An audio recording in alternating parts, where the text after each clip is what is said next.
The rain fell hard on the It's rusty all right. roofs of Outpost Delta 9, I've got you. a small We're colony safe at here the for now. edge of human space. Jack Mercer, a human engineer, was closing his workshop for the night when he heard soft footsteps splashing in the puddles outside. He turned and froze. A small alien girl stood there, drenched, shaking, her large golden eyes filled with tears. Her clothes were torn, her hands clutching something close to her chest. She looked no older than 10. "Please," she cried, her voice trembling.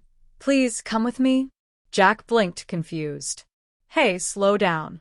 What's wrong? Where are your parents?" She shook her head frantically, tears running down her face. "No time. You must come. Please." Something in her voice, desperation, fear, hit Jack deep in the chest. He grabbed his coat and followed her without another word. The girl ran through the muddy streets, past dark houses and broken signs. The night was cold and heavy with mist. Jack could hear her soft sobs as she led him toward the outskirts of the colony. Finally, they stopped in front of an old metal shack, half collapsed, hidden behind piles of junk. She turned to him, her small chest heaving. "They're inside," she whispered. Jack pushed the door open. The smell of smoke and sickness filled the air. Inside, the room was dimly lit by a single flickering lamp. On the floor lay two smaller alien children, twins, maybe 5 years old, curled up together, too weak to move. Their skin was pale, their breathing shallow. Jack knelt beside them. "My God." The girl dropped to her knees beside them and began to cry again. "They're my little brothers," she said softly. "We haven't eaten in 2 days. Our mother she's gone." Jack's heart twisted. He had seen suffering before, but this, 3 abandoned alien children struggling to survive, was too much. He looked around.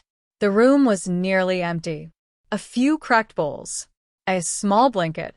Nothing else. He took off his jacket and wrapped it around the girl's shoulders. "You did good bringing me here," he said gently. "I'll help you." Jack ran back to his workshop. He grabbed food rations, a medkit, and blankets. When he returned, the girl was still sitting beside her brothers, whispering softly to keep them calm. He gave them food carefully, little by little, making sure they didn't choke. Then he cleaned their wounds and checked their temperature. The girl watched him with wide eyes. "Why are you helping us?" she asked. Jack smiled faintly. "Because no one else did." She looked down. "Humans don't help us. They say we're pests." Jack sighed. Not all humans are the same. That night, Jack stayed in the shack with them. The rain outside turned to a soft drizzle, and the colony lights flickered in the distance. The 2 little boys finally fell asleep, their breathing calmer. The girl, whose name he learned was Lyra, sat quietly beside Jack. "My mother said humans used to be kind," she murmured. "I didn't believe her. But now maybe she was right." Jack smiled sadly. "I hope she was." Over the next few days, Jack helped them rebuild their small home. He repaired the heater, fixed the leaking roof, and brought warm meals every evening. The twins began to smile again, and color slowly returned to their faces. Lyra stayed close to him, always watching, always curious. One morning, Jack woke to find a small handmade charm on his table, woven from wire and glass beads. Lyra had made it for him. "It's to protect you," she said shyly. "Like you protected us." Jack couldn't speak for a moment. He just nodded and smiled. But the peace didn't last long. Word spread through the colony that a human was helping alien strays. Some people didn't like that. Jack was warned to stop, told he'd lose his job or worse. But he didn't care. He had already made his choice. "These kids deserve a chance," he said. "Same as anyone." Lyra overheard him one night and whispered, "We won't forget you, Jack. Ever." Weeks passed. With Jack's help, the children grew strong again. He managed to contact a relief ship from the Galactic Aid Network.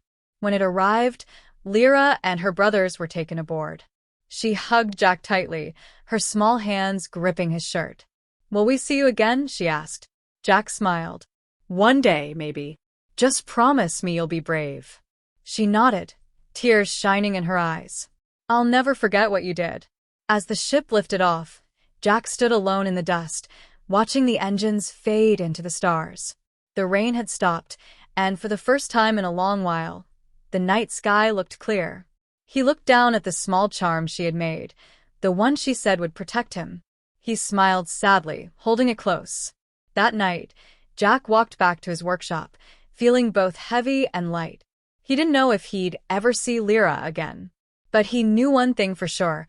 A little alien girl had reminded him what it truly meant to be human. Months passed since the day Lyra and her brothers left on the aid ship. Jack Mercer often found himself staring at the night sky, wondering if they were safe, if they had found a better home. The small charm Lyra gave him still hung on a hook above his workbench. Whenever the wind blew through the cracks of his workshop, it jingled softly, a tiny, hopeful sound in a lonely world. Life on Outpost Delta 9 had not been easy for Jack since then. Some humans avoided him, whispering that he was too soft or too friendly with aliens. The Colony Council had even questioned him once, reminding him that resources are for humans first. But Jack didn't care. He still repaired machines for anyone who asked, human or alien alike. One evening, just as the sun sank behind the jagged mountains, Jack heard a faint rumble in the sky. At first, he thought it was thunder. But then lights appeared, bright, blue, and moving fast. A ship, not a colony freighter. Something larger, sleeker. The craft descended slowly, stirring dust and wind as it landed near his workshop. Jack shielded his eyes and stepped back, his heart racing. The ship's door opened, and 3 figures stepped out. The tallest one was unmistakable. Golden eyes, pale blue skin, and a smile that made Jack's chest tighten. "Lyra," he whispered. She nodded, tears in her eyes. But this time, they were happy ones. "You remembered me," she said, her voice trembling. Jack laughed softly, hardly believing what he saw. "Of course I did. You think I could forget the girl who dragged me through the rain and changed my life?" Behind her stood the twins, no longer weak or thin. They were healthy, dressed in clean uniforms, their faces full of life. "We came back," one of them said proudly. "Just like we promised." Jack's voice caught in his throat. "But how? Why?" Lyra stepped closer, holding something in her hands, a sleek metal badge shaped like a star. "We joined the Galactic Aid Fleet. They saved us because of you."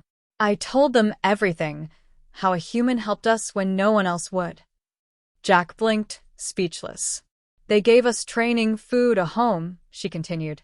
"And now we help others, just like you helped us. I'm a field medic now. The boys are engineers." Jack felt his heart swell. "You've grown up so much," he said quietly. "I'm proud of you, kid." Lyra smiled through her tears. "I told them I wouldn't start my first mission until I came back to see you." Jack chuckled, shaking his head. "You didn't have to do that." "Yes, I did," she said firmly. "You were the first human who saw us as people. Because of you, I learned what kindness really means." She opened her bag and pulled out a small case. Inside was a new charm, silver and blue, glowing faintly. "This is for you," she said. "We made it from the engine core of our new ship. It's stronger than the one I gave you before." Jack took it gently, his hands trembling. "You shouldn't have." "It's yours," she interrupted softly. "A promise that no act of kindness is ever forgotten." The twins ran to him, wrapping their small arms around his legs. "We missed you, Jack."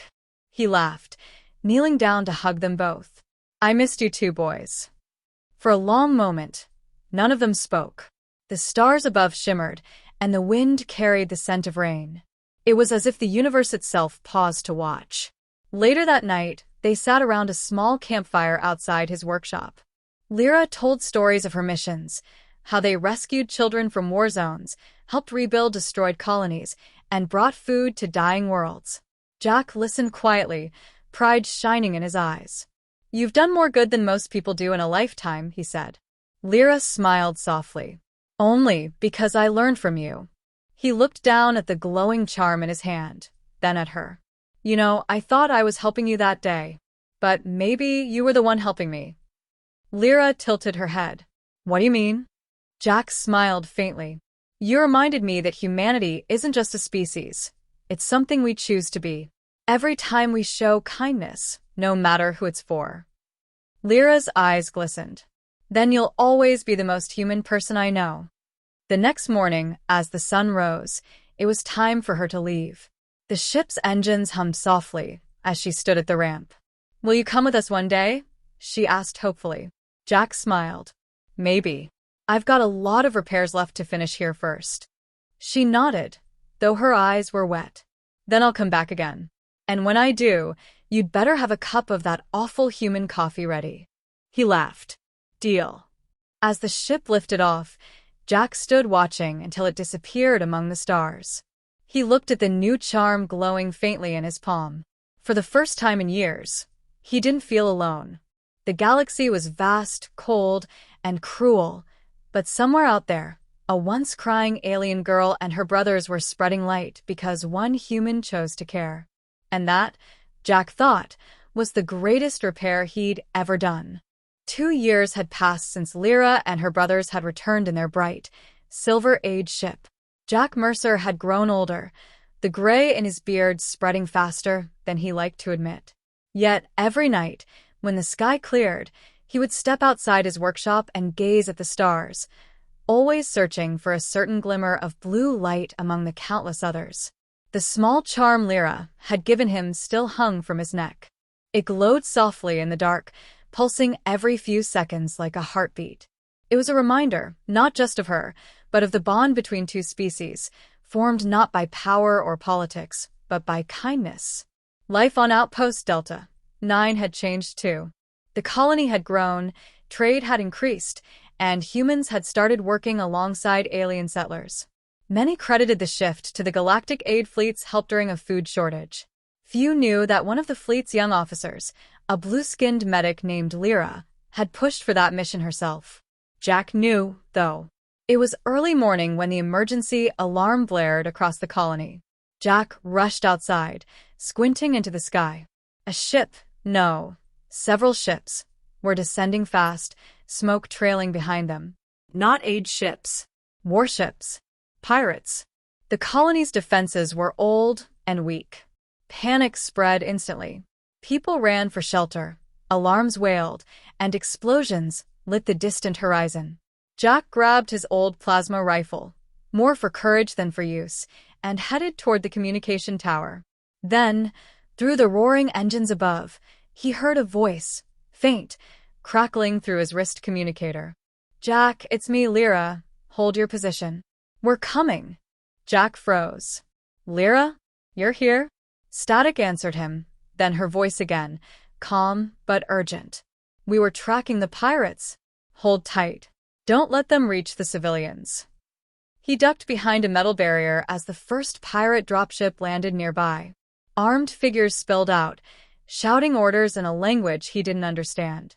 Jack took a deep breath and fired a warning shot. It wasn't much, but it drew their attention away from the evacuation route. A blast shook the ground, throwing him to the side. Pain shot up his arm. He was bleeding. Still, he dragged himself to cover. Then, out of nowhere, a streak of light cut across the sky, followed by the deafening roar of engines. A sleek silver ship swooped down, firing precise shots that disabled the pirates' landing craft. Jack squinted through the smoke and saw a figure leaping down from the ship's open ramp, slim, armored, and glowing faintly blue. Lyra.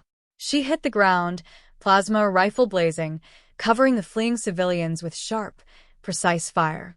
Her brothers landed beside her, moving like trained soldiers. The pirates scattered under their assault. Jack watched in awe. The crying little girl he'd once comforted in the rain was now a warrior, fierce, strong, and unshakable. She reached him quickly, crouching beside him. You're hurt, she said, her voice steady, but her eyes filled with worry. Jack smiled weakly. Nothing a little glue and coffee can't fix. Lyra laughed softly, tears mixing with the dust on her face. Still the same old human. Together, they pushed through the chaos, guiding the last of the colonists to safety. Lyra's brothers held the line while her ship provided covering fire. When the pirates finally retreated, the colony lay battered but alive. The crowd cheered as the aid fleet insignia shone proudly on the ship's hull. Later, as the fires burned low and medics tended to the wounded, Lyra sat beside Jack on a broken wall. "You saved them," he said quietly. "You saved everyone." She shook her head. You did. "If you hadn't stayed, they would have reached the shelters first." Jack smiled faintly. "Seems like we both kept our promise, huh?" Lyra turned to him, eyes glistening. "You once told me that being human means choosing kindness. But I think being alive means the same thing no matter the species." He chuckled. "You're starting to sound wiser than me." "I had a good teacher," she replied softly. She reached out and touched the charm around his neck. "This," she said, "wasn't just a gift. It's a beacon. Every time it glows, I know you're still out there, still fighting to make this world better." Jack looked at her, speechless. "You should come with us," she said suddenly. "The fleet needs engineers. And I could use someone to keep the engines from exploding." He laughed, but his eyes softened. "You sure they'd take an old mechanic like me? They'd be lucky to have you." A few days later, when the colony began rebuilding, a small crowd gathered at the spaceport. Jack stood before the aid fleet ship, his old jacket traded for a light blue uniform. Lyra and her brothers waited by the ramp, smiling proudly. As the engines roared to life, Jack took one last look at the outpost, the home that had seen his loneliness, his pain, and his greatest act of compassion. Then he turned toward the stars.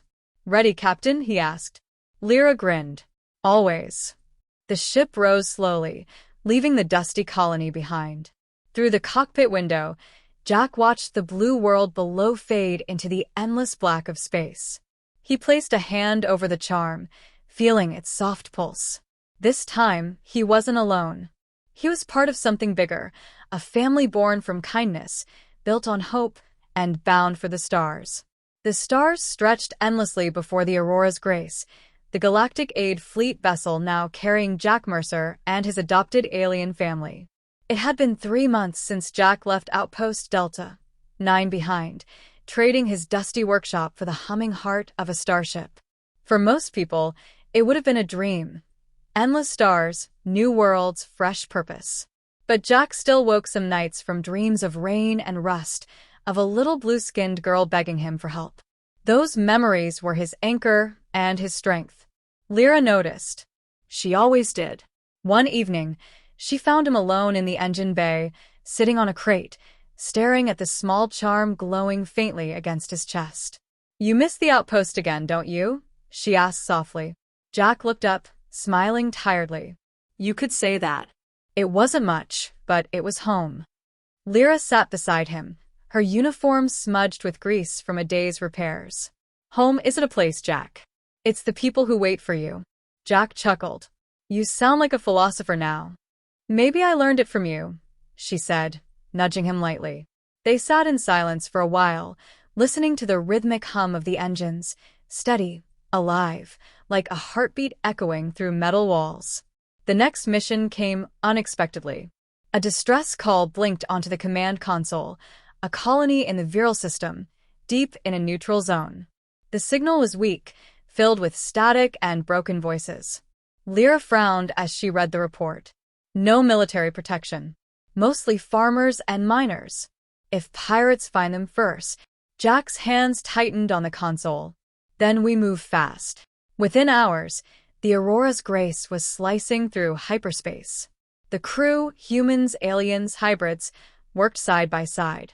The galactic aid fleet wasn't large, but it had courage.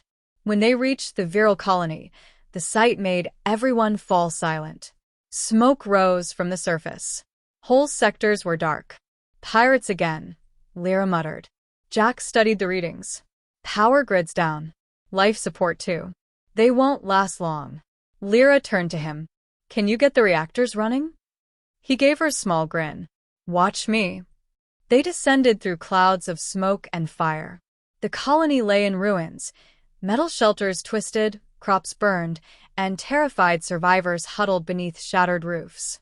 Jack and a small team hurried to the reactor core, while Lyra led medics to the injured. Inside the power station, Jack worked fast.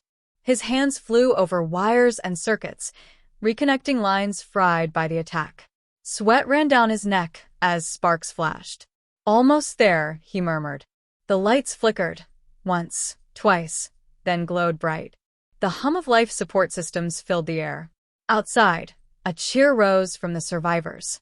Jack grinned and slumped against the console, exhausted but alive. That's when the explosion hit. A pirate drone, hidden in the debris, detonated near the station entrance. The blast threw Jack to the floor. His vision blurred. He felt warmth, blood, on his side. Through the haze, he heard shouting. Jack. Jack. Lyra burst through the smoke, her eyes wide with panic. She dropped beside him, pressing her hands against his wound. "Stay with me," she pleaded. "Please, don't you dare leave me now." Jack coughed, trying to smile. "You're crying again. Haven't seen that since the rain." "Stop talking," she said, tears streaming down her face. "We'll get you to the ship." He gripped her wrist weakly. "Did the power come back?" "Yes, but—" "Then we did it," he whispered. "You'll save them all. Like always." Lyra shook her head, her voice cracking. "Not without you." Hours later, aboard the Aurora's Grace, Jack lay in the medbay surrounded by soft lights and steady beeping monitors. The wound was deep, but the medics worked tirelessly. When he finally opened his eyes, Lyra was there, holding his hand. "You scared me," she whispered. Jack smiled faintly. "Guess I'm tougher than I look." She laughed through her tears. "You almost died and you're still making jokes." "That's what humans do when we're afraid," he said. "We laugh. It keeps the dark away." Lyra looked at him for a long time, then nodded slowly. "Then I'll laugh too. To keep you here." Days later, the Viral colony stood powered and safe again. The fleet's banner fluttered above the repaired outpost, and both humans and aliens worked together to rebuild what was lost. During the farewell ceremony, Lyra spoke to the crowd. "This man," she said, pointing to Jack, "taught me that compassion is the greatest strength we have. He saved me once when I had nothing. Now he saves worlds. Remember his name because kindness like his can change the stars." The crowd applauded, and Jack felt his throat tighten. He wasn't a hero, not really. He was just a man who had once followed a crying alien girl through the rain. That night, before they left the planet, Lyra stood beside him on the observation deck. "The galaxy feels different now," she said quietly. Jack looked at her and smiled. "That's because we're changing it one life at a time." The stars reflected in her golden eyes as she whispered, "You once fixed broken machines, Jack. Now you fix broken hearts." He laughed softly. "Guess I never stopped being a mechanic." Lyra smiled. "No, you just started working on bigger things." The ship lifted off again, disappearing into the endless dark, leaving trails of light across the wounded world. The Aurora's Grace sailed quietly through the black sea of stars, its silver hull glinting like a shard of hope against the void. Weeks had passed since the mission on the Viral colony, but Jack Mercer was still recovering. His side still ached from the blast, and the medics insisted he rest. Rest, however, had never been one of Jack's strengths. He sat in the observation room, staring out at a nebula glowing faintly pink and blue. The charm around his neck pulsed softly, matching the hum of the ship's engines. Each beat was a memory, rain on metal roofs, the small hands of an alien child pulling him through the dark, and the promise he made to never turn away from a cry for help. The door slid open behind him. Lyra stepped in, carrying 2 cups of steaming liquid. "Still awake?" she asked. Jack smiled. "Can't sleep. Old men like me don't rest well in silence." Lyra handed him a cup and sat beside him. "Then let's make it less quiet." They sipped their drinks in silence for a while, watching the stars drift by. Then Lyra said softly, "Command offered me a new post." Jack raised an eyebrow. "Oh, where?" "Frontline assignment," she said. "The Draxan border. Refugees are flooding in, and they need medics. They asked me to lead a relief wing." Jack stared into his cup. "That's dangerous, Lyra." She nodded. "I know. But if I don't go, who will? He looked at her, really looked. She wasn't the trembling little girl he had found in the rain anymore. She was strong, calm, and brave, everything he hoped she would become. You've got your mother's heart, he said quietly. Lyra smiled faintly. And your stubbornness. Jack laughed softly, then sighed. Then I guess there's no stopping you. No, she said. But I don't want to leave you behind, either. Jack looked out at the nebula. You won't. Every person you save will carry a piece of what we built together. That's how kindness works, it spreads. She was silent for a long moment. Then she whispered, Promise me you'll stay safe. Jack nodded. If you promise to come back. The next day, the ship docked at a massive fleet station orbiting a red star. The hangar was filled with activity, ships refueling, crews boarding, medics loading supplies.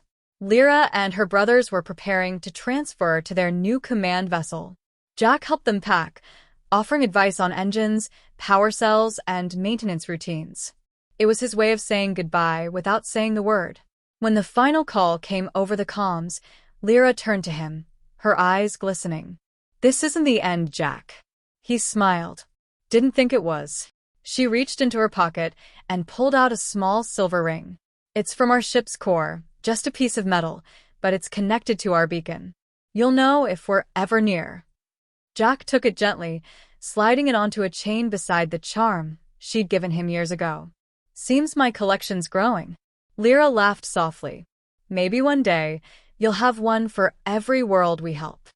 He looked at her proudly. I'll hold you to that. They hugged tightly, and for a long moment, neither spoke. Then she whispered, Goodbye, my human. Jack felt a lump in his throat. Goodbye, my girl. Go save the stars. Months passed. Jack stayed aboard the Aurora's Grace, helping train new engineers, teaching them how to keep the ship alive in the worst conditions. The crew respected him, not just as a technician, but as a man whose quiet kindness inspired everyone around him. Sometimes, he'd hear faint fleet transmissions, reports of Lyra's teams saving stranded civilians, rebuilding colonies, even negotiating peace on war-torn planets. Each time, he'd smile and touch the charm and ring around his neck, whispering, Good girl. But one night, as the ship drifted between systems, a distress signal flashed on the console. The crew gathered quickly, and Jack's blood ran cold as he read the source code. It was Lyra's beacon. The coordinates led to a dead zone near the Draxan border, a place no sane ship entered without reason. The fleet authorized a rescue mission immediately, and Jack insisted on joining. When they arrived, the sight froze every heart on board. Floating among the debris field was a shattered hull, Lyra's ship. Fires burned silently in the vacuum. No response came to their calls. Jack's hands shook as he gripped the console. Scan again, he ordered. There has to be survivors. Moments later, the comm crackled. Jack? Can you hear me? It was faint, broken, but it was her. Lyra, he shouted. Where are you? I'm in the escape pod. Systems failing. Coordinates transmitting now. Hold on, Jack said. We're coming. The Aurora's Grace cut through the wreckage, closing in on a small pod spinning in the darkness. Jack stood at the airlock as it opened, and when the medics pulled her out, his heart nearly broke again. She was alive, but barely. Her uniform was torn, her face pale, and blood stained her shoulder. As they carried her to medbay, she reached out weakly and grabbed his sleeve. You came, she whispered. Jack's voice trembled. Always. Her lips curved into a faint smile before her eyes closed. Hours later, she woke to find Jack sitting beside her bed, the ring and charm glinting under the medbay light. You gave me two things, he said softly. A reason to believe again and a family I never knew I needed. Lyra smiled weakly. Then I guess we both kept our promises. He took her hand and nodded. You rest now, Captain. The galaxy can wait. And for the first time in a long time, Jack felt peace. Not because the war was over, but because kindness, his and hers, had survived every storm. Weeks had passed since the rescue. The Aurora's Grace drifted quietly through the void, far from the war front. In the medbay, soft blue lights shimmered around the recovery pods. Lyra lay resting in one of them, her breathing slow but steady. Jack Mercer sat beside her every day. The doctors said she would heal. It would just take time. Still, he stayed, fixing small machines in the medbay, tinkering with broken scanners, and keeping the charm she'd given him close. He didn't talk much, but everyone on the ship knew. The bond between the old human engineer and the young alien captain wasn't one of duty, it was something far deeper. Family. One evening, as the ship passed through a quiet nebula, Lyra's eyes fluttered open. She turned her head and saw Jack sitting there, half asleep in his chair, a repair tool still in his hand. "Still fixing things," she whispered, her voice raspy but smiling. Jack opened his eyes, startled for a moment, then grinned. Old habits die hard. Lyra tried to sit up, but he gently stopped her. Easy. You need rest. She looked at him for a long moment. "Did we lose anyone?" Jack hesitated. A few. "But most of your crew made it. Because of you." Lyra sighed, her eyes glistening. "It never gets easier, does it?" "No," Jack said quietly. "But if it did, we'd stop being who we are." Over the next few days, Lyra slowly regained her strength. She walked the corridors again, greeting her crew, offering smiles and soft words of comfort. But Jack noticed something different in her, something quieter. One night, she joined him in the observation room, both of them watching the stars drift by. "I used to think the stars were perfect," she said softly. "Beautiful, endless. But now I see the spaces between them. The dark, the silence. That's where most people live. That's where they need us." Jack nodded. "And that's where we'll go." Lyra turned to him, her golden eyes glowing faintly. "Jack, when I was little the night I met you, I thought you were some kind of angel. You came out of the light, helped me when no one else would. I didn't even know what kindness felt like until that day." Jack smiled sadly. "You give me too much credit. I was just trying to do what was right." She shook her head. No. "You chose to care. That's what made it right." He chuckled softly. "And now you're teaching me lessons. I must have done something right." A few days later, the fleet received a new mission. A massive humanitarian crisis was unfolding on a distant frontier world, a planet whose people were dying of starvation after a failed harvest and blockade. The Aurora's Grace was ordered to lead the aid convoy. Lyra was still weak, but she refused to stay behind. Jack argued, "Of course. You're barely walking straight. I don't need to run to help," she said. "Just lead." Jack sighed. He knew better than to argue with her when she had that determined look in her eyes. "Then I'm coming with you." She smiled. "I was counting on it." The convoy jumped into the system 3 days later, and what they saw was devastating. A once green world turned gray and cracked, its cities half buried in dust. Desperate signals poured in from the surface. Jack worked day and night to keep the shuttles running, fixing engines, patching life support systems, even building makeshift water filters from scrap parts. Lyra coordinated the landing teams, her voice strong over the comms, even when her body trembled from exhaustion. One night, after hours of work, Jack found her standing alone on the planet's ridge, watching the aid ships descend through the red clouds. "You should be in bed," he said. "So should you," she replied with a faint grin. He walked up beside her, handing her a metal flask. "Water. Not coffee. Don't look disappointed." She laughed quietly. "Thank you." They stood in silence for a moment, looking down at the people being rescued, humans, aliens, children, all holding on to the hope that tomorrow might be better. Then Lyra said, "When I was little, I thought no one cared if we lived or died. But now I see them, humans and aliens working together, saving each other. That's what you wanted, isn't it, Jack?" He looked at her, his voice thick with emotion. "It's what we wanted." As the relief mission came to an end, Lyra's name began to spread across the stars. To some, she was a hero. To others, a symbol of unity between species that once hated each other. But to Jack, she would always just be that little girl in the rain who taught him how to care again. On the final night before they departed, Lyra found him sitting by the ship's engine, polishing his tools. "Tomorrow, we leave for the core worlds," she said. "Command wants us to speak about what happened here." Jack raised an eyebrow. "Speak." She smiled. "They want both of us to talk.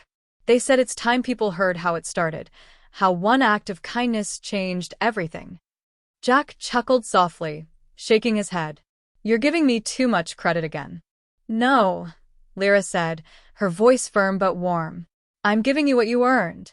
The next day, as the ship ascended from the planet, the twin suns rose behind them, painting the horizon gold. Jack stood beside Lyra on the bridge, the charm and the ring glowing faintly against his chest. "You ready?" she asked. He smiled. "Always." The Aurora's grace turned toward the stars, engines burning bright.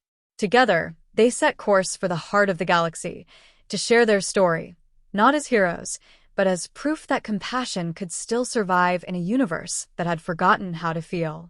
Years later, the name Lyra Solon became known across the galaxy, not as a soldier, not as a captain, but as the voice that united the broken worlds. Her story was told in schools and on holoscreens. Yet few knew that behind every decision she made, behind every moment of hope she inspired, there was always one human standing quietly in the background. Jack Mercer, the man who once followed a crying alien girl home and found something worth saving. The grand hall of the Galactic Peace Summit shimmered with light as leaders from dozens of species gathered. The air hummed with energy and history. At the center stood Lyra, older now, dressed in a flowing white uniform marked with both the human fleet insignia and the alien crest of her homeworld. When she stepped to the podium, the crowd went silent. Her voice was calm, steady, and carried the weight of a lifetime. "I was once just a frightened child," she began, crying in the rain, holding on to nothing but fear. "That day a human found me." He didn't see an alien, a stranger, or an enemy. He saw a person, a life worth saving. The cameras panned to the side of the stage, where Jack sat in the front row. His hair was white now, his face lined with time, but his eyes were as sharp and kind as ever. When Lyra's gaze met his, she smiled. "He followed me home," she continued softly, "and what he found was pain, loss, and despair. But instead of turning away, he chose to stay. He fixed what he could. He helped us rebuild. And through that small act, he changed the fate of an entire people." The hall was silent, some wiping tears, others bowing their heads in respect. After the speech, reporters swarmed the stage, but Jack slipped quietly outside into the open garden balcony, overlooking the twin moons. The air was cool and still. He leaned against the railing, staring out at the stars. Footsteps approached behind him. "You always did hate attention," Lyra said, joining him. Jack chuckled. "You know me too well." They stood side by side, the silence between them filled with years of shared memories. "Do you ever think," Lyra asked softly, "what would have happened if you hadn't stopped that night? If you'd just walked away?" Jack thought for a moment, his voice rough. "Every day. But I think the universe gives us moments like that for a reason. We can't fix everything, but sometimes helping one person is enough." She smiled faintly. "You didn't just help one person, Jack. You helped me, and because of that, I helped others. That's how hope spreads." He looked at her, pride shining in his tired eyes. "You did all right for yourself, Captain." She laughed quietly. "Because I had the best teacher." As they talked, a small group of children, both human and alien, ran past them in the garden, chasing each other under the silver light of the moons. Jack watched them, a smile tugging at his lips. Lyra followed his gaze. "That's what it's all for, isn't it?" she said. "So they'll never have to know what we did. So they'll never have to cry in the rain, begging for help." Jack nodded slowly. "That's the dream." Later that night, when most of the guests had gone, Lyra walked with Jack to the shuttle pad. She held out something small, a new charm, crafted from two metals entwined together, one silver, one gold. "It's a symbol," she said. "One part from your world, one from mine. So even when we're apart, we'll still be connected. Jack accepted it gently, his hand trembling slightly. You didn't have to. I wanted to, she replied. You once gave me a reason to live. Now, let me give you something to remember why. He smiled, tucking the charm beside the old one he still carried. You always were stubborn. She grinned. I learned from the best. When Jack's shuttle rose into the dark sky, Lyra stood watching until it vanished into the stars. A breeze lifted her hair as she whispered to the wind, Thank you, Jack, for following me home. Epilogue. Years later, after Jack passed away peacefully on Earth, a statue was built on Lyra's homeworld. It showed a young alien girl holding a human's hand, both looking toward the stars. At the base, the inscription read, He saw her tears. He followed her home. And in doing so, he taught the galaxy what it means to be human. And every year, Lyra visited the monument, laying a single white flower beneath it. She would stand quietly, remembering the man who changed everything, not with power, not with weapons, but with simple, honest kindness. As she looked up at the twin suns rising, she whispered softly, We carried your light, old friend. And it still shines.